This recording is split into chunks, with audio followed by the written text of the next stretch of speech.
welcome to FedScoop TV. I'm sitting here with Colonel Bobby Saxon, who's from the U.S. Army. Welcome. Glad to be here. Thank you very much for having me today. We're going to talk a little bit about your government experience. Recall your first government job and what you learned from that experience. Well, I'm actually relatively new to the government. I've only been in the government for the last 5 years. I'm actually an Army reservist, and I have a civilian life outside of my government time. I came to the Pentagon about 5 years ago to work in the Army G357 CIO office. And as I look back on it, that's really where I think of my first true government experience. I had done a couple little short tours previously, but that was the opportunity that I had that really allowed me to see the bigger picture within the government, especially within the Army and within Army IT. And it also afforded me the opportunity to see and meet people that I had only heard about on TV or through the internet and so on. Mm-hmm. Was there anything you did 5 years ago that influenced your career later on? Well, I would say there were two things I did. One prior to that, which was bring in a tremendous amount of outside IT experience and a real focus on customer service.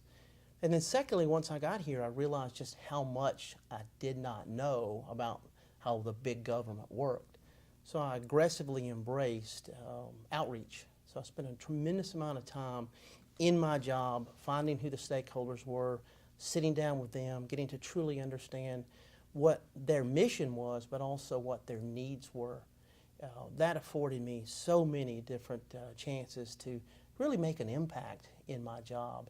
The other is that I embraced a lot of educational opportunities. I went through the National Defense University through their advanced management program, specifically with a CIO concentration, and that was a great mid-level management training opportunity to understand big government IT. And so young federal employees might feel overwhelmed in their roles. What advice do you have for them? Be confident, and as I said earlier with myself, embrace outreach. There are a tremendous amount of people in the government that truly do want to see young people be successful. If they'll reach out to these folks and embrace an opportunity to be mentored, and they be confident with who they are and with the experiences that they bring to the table from the very first day that they entered the government, I think they will have a great path towards success. And looking back, what's the best career advice you've ever received? Probably to be brave. Many times when you're trying to be a trendsetter, you're trying to embrace innovation, when you're bringing unique ideas to the table, you get a lot of pushback. And don't be cocky, but be brave enough to stand your ground, to stand up for what you believe in, and also be humble enough that when you make a mistake, that you embrace that as your own, and when you're successful, make sure that you embrace your team in the fact that no one is going to be successful in this business without a great team around them. And are there any particular tools or resources you recommend for up-and-coming feds who want to advance their careers? There are several that I would recommend. One is the National Defense University. As I said earlier, I'm specifically in the IT world. There's a tremendous amount of great training and education at the I-College specifically over there. And it's open to the entire government, not just to DOD. Secondly, embrace the opportunities via local chapters such as AFCEA to not only be around and listen to great speakers within the government, but also to network as a result of that. And another great thing about being in the federal government here in D.C.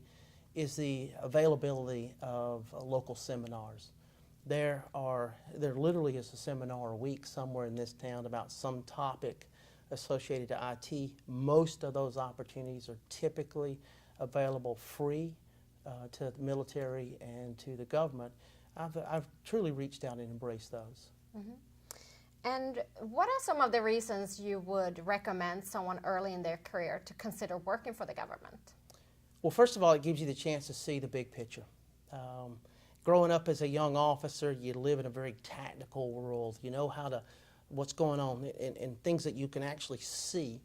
but embracing the federal government at this level especially allows you to see why little things that you do make such a big difference in the big picture out there. The other thing is to truly get the ability to make a difference. There are plenty of opportunities in the commercial sector to make a difference, but I feel like every day that I'm doing something in my job that I am making it better for stakeholders, in my case our end users, to do their job. And I know the job that they're doing is extremely important. I'm speaking on behalf of DOD, but I think that applies to whether you're in GSA or SEC or any portion of the government, that the things that you do truly do make a difference. And your area of focus is IT. Are there any specific projects that you're currently working on that are really interesting to you?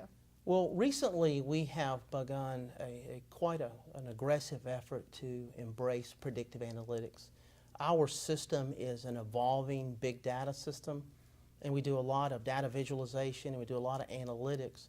But I see the value of the predictive analytics to help senior leaders see problems further down the road and be able to impact those now to hopefully either change that course or to minimize a potential problem. And for us right now, that is our main focus, is embracing and trying to figure out how to actually implement predictive analytics. Thank you so much for chatting with us. We appreciate it. Glad to be here. Thank you very much. Thank you. I'm Camille Tootie for FedScoop TV. Thank you for watching.